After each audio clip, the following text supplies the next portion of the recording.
Hi, my name is Lucy, and I'm here for another episode of Teen Pride Book Talk.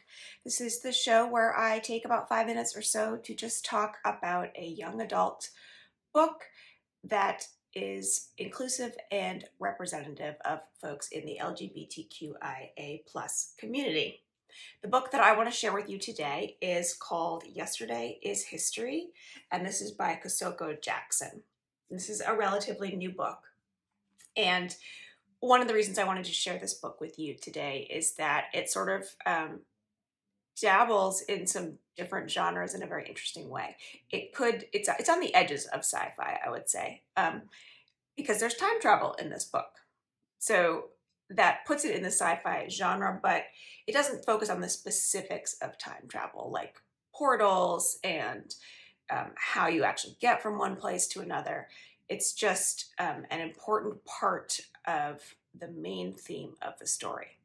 So the story centers on Andre Cobb. And when we first meet him, he has just received a liver transplant. He has a brand new liver. He had liver cancer.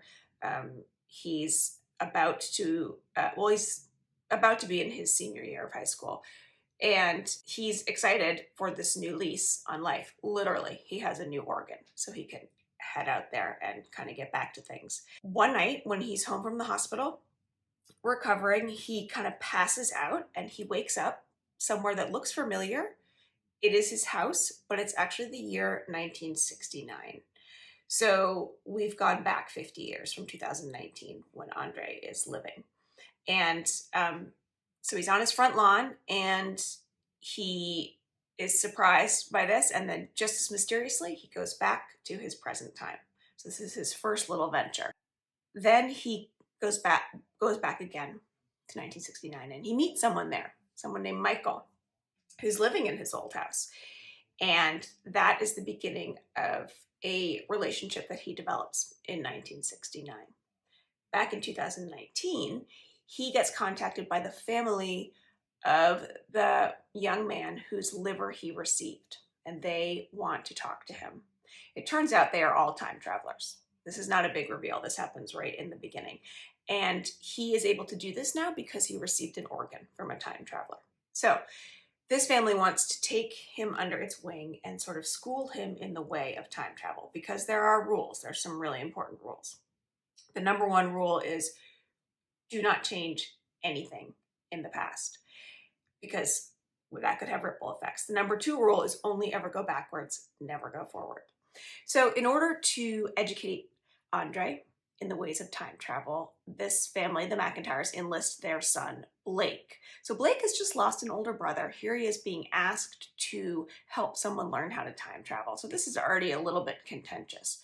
But there's also some chemistry between Blake and Andre. So that sets up the two parts of the story. And we jump back and forth in time.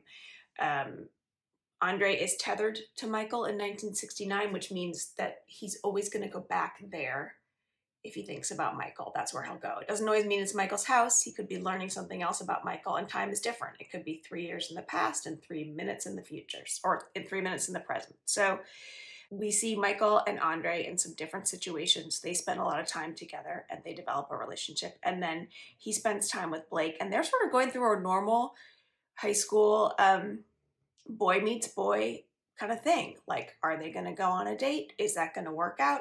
Is it not?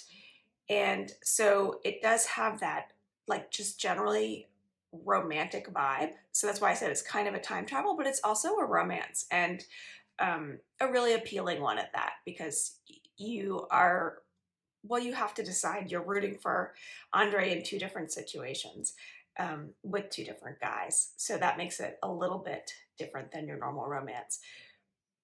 Basically, this book is about letting go of the past.